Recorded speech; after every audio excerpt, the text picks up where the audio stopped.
Hello friends, ఈరోజు నేను మీకు డిబిఎంఎస్లో SQL joints very important question చూడండి. సో ఎస్క్యూఎల్ జాయింట్స్ అంటే ఏంటో, SQL joins are used to combine the information in different tables. Okay, SQL joins అనేది మనకి ఎందుకు యూజ్ అవుతుంది? Combine the information in different different టేబుల్స్లో ఉన్న ఇన్ఫర్మేషన్ని కంబైన్ చేయడానికి ఈ SQL జాయింట్స్ అనేది మనకి యూస్ఫుల్ అవుతుంది. ఓకే, SQL జాయింట్స్ మనకి ఎందుకు యూజ్ అవుతుంది?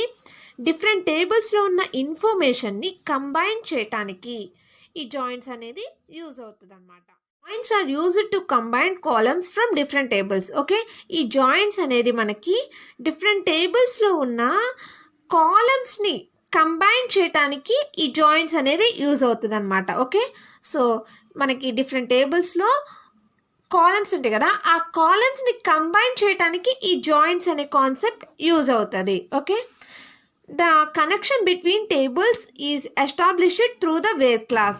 అంటే మనం టేబుల్స్ని కంబైన్ చేస్తాం కదా, అంటే కనెక్ట్ చేస్తాం కదా, ఆ కనెక్ట్ చేసేటప్పుడు మనం వేర్ క్లాస్ని యూజ్ చేసుకొని మనం కంబైన్ చేయాలి. ఓకే, సో వేర్ క్లాస్ని యూజ్ చేసుకొని మనం 2 టేబుల్స్ కానీ సో మీ ఎన్ని టేబుల్స్నైనా కనెక్ట్ చేయటానికి ఈ వేర్ క్లాస్ని యూజ్ చేసుకోవాలి.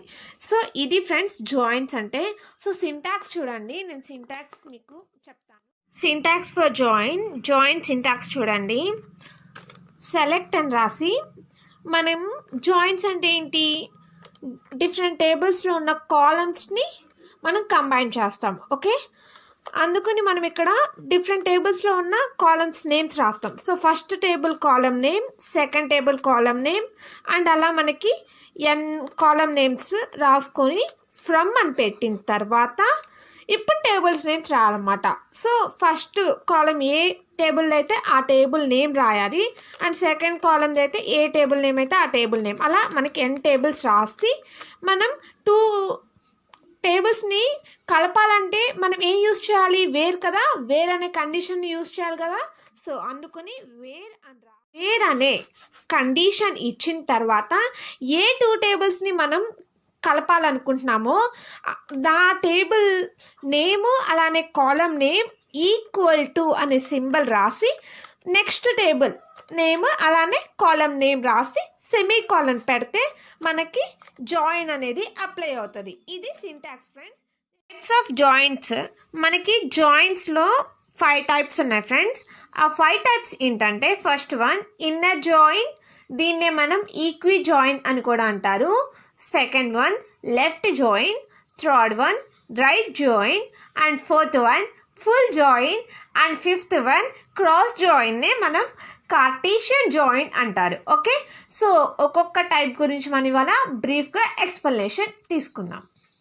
జాయింట్స్లో ఫస్ట్ టైప్ ఏంటి, inner join or equi join. So ఈ ఇన్నర్ జాయిన్ అంటే ఏంటో చూడండి. ఇక్కడ ఏంటంటే ఇన్నర్ జాయిన్ అంటే 2 టేబుల్స్ తీసుకున్నాం అనుకోండి, ఆ 2 టేబుల్స్లో ఉన్న సేమ్ డేటాని మనం ఒక టేబుల్లో రాస్తే దాన్ని ఇన్నర్ జాయిన్ అంటారు. సో మీకు ఈ ఇన్నర్ జాయిన్ అంటే ఎగ్జాంపుల్ చెప్తే మీకు క్లియర్గా అర్థమవుతుంది. సో ఎగ్జాంపుల్ చూడండి, నేను స్టూడెంట్ అనే ఒక టేబుల్ తీసుకున్నాను, అలానే మార్క్స్ అనే ఒక టేబుల్ తీసుకున్నాను ఫ్రెండ్స్. అసలు జాయిన్ అంటే ఏంటి, 2 టేబుల్స్లో కానీ మోర్ టేబుల్స్లో ఉన్న ఇన్ఫర్మేషన్ని మనం కంబైన్ చేయగలిగితే దాన్ని మనం జాయిన్ అంటారు. అంటే 2 టేబుల్స్లో ఉన్న ఇన్ఫర్మేషన్ని కంబైన్ చేయడమే జాయిన్ అంటే. అండ్ ఫర్ సపోజ్ నేను ఈ 2 టేబుల్స్లో ఉన్న ఎస్ నేమ్ అలానే మార్క్స్, ఓకేనా, ఫస్ట్ టేబుల్లో ఉన్న స్టూడెంట్ నేమ్ అలానే సెకండ్ టేబుల్లో ఉన్న మార్క్స్ని కంబైన్ చేయాలి అనుకుంటున్నాను by using inner join. Okay, so inner join అంటే ఏంటో చెప్తాను.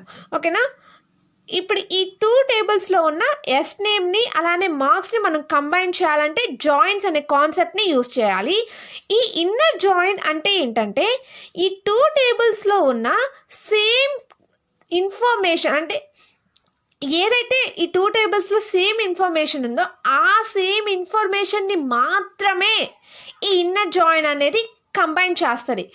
ఈ 2 టేబుల్స్లో ఉన్న అదర్ ఇన్ఫర్మేషన్ కంబైన్ చేయదు, ఓన్లీ సేమ్ ఇన్ఫర్మేషన్ ఈ 2 టేబుల్స్లో ఏదైతే ఇన్ఫర్మేషన్ ఉందో ఆ ఇన్ఫర్మేషన్ సేమ్గా ఉంటేనే వాటిని మనం ఈ ఇన్నర్ జాయిన్ అనేది కంబైన్ చేస్తుంది. దాన్ని ఇన్నర్ జాయిన్ అంటారు. అందుకే ఇక్కడ మీకు డయాగ్రామెటిక్గా చెప్పాలంటే ఇక్కడ 2 టేబుల్స్ ఉన్నాయి. ఆ 2 టేబుల్స్లో ఉన్న సేమ్ ఇన్ఫర్మేషన్ని కంబైన్ చేస్తే దాన్ని మనం ఇన్నర్ జాయిన్ అంటారు. సో ఇప్పుడు మీకు ఎగ్జాంపుల్ సింటాక్స్ ఎలా రాస్తారో నేను ఇప్పుడు చెప్తాను, అప్పుడు మీకు ఇంకా క్లియర్గా అర్థమవుతుంది. 2 టేబుల్స్లో ఉన్న సేమ్ ఇన్ఫర్మేషన్ని మనం ఎలా ఐడెంటిఫై చేస్తాము అంటే చూడండి, ఫస్ట్ టేబుల్లో ఉన్న ఎస్ నెంబర్ అండ్ సెకండ్ టేబుల్లో కూడా ఎస్ నెంబర్ ఉంది. సో 2 టేబుల్స్లో సేమ్ కాలం ఉంటే ఆ సేమ్ కాలంని బేస్ చేసుకొని మనం 2 టేబుల్స్లో ఉన్న సేమ్ ఇన్ఫర్మేషన్ని కంబైన్ చేయొచ్చు. ఎలాగూ అంటే చూడండి, ఈ ఎస్ నెంబర్లో మనకి నెంబర్స్ ఉన్నాయి కదా 1, 5, 6, 10 అని. సో మార్క్స్లో కూడా చూడండి ఎస్ నెంబర్లో 1, 2, 3, 5, 6 అని. సో సేమ్ నెంబర్స్ అయితే ఉన్నాయా 1, 5, 6. సో ఇలా 3 నెంబర్స్ అయితే సేమ్గా ఉన్నాయి కదా. మన ఇన్నర్ జాయిన్ కూడా అదే కదా, ఓన్లీ సేమ్ డేటాని మాత్రమే మనం కంబైన్ చేయాలి అని. మనకి ఇప్పుడు ఏం కావాలి, ఫస్ట్ టేబుల్లో ఉన్న ఎస్ నేము, సెకండ్ టేబుల్లో ఉన్న ఎస్ మార్క్స్ మనకు కావాలి. ఫస్ట్ టేబుల్లో ఉన్న నంబర్ రోల్ నంబర్ పేరేంటి రాజు, అవునా? అలానే సెకండ్ టేబుల్లో ఉన్న రోల్ నెంబర్ 1 ఎవరిది, మార్క్స్ 45, ఎస్ నేమ్ రాజు, అలానే మార్క్స్ 45 వచ్చేసిందా? ఇలానే మళ్ళీ 5 ఇప్పుడు ఫస్ట్ టేబుల్లో ఉన్న రోల్ నెంబర్ 5 ఎవరిది, సుమ.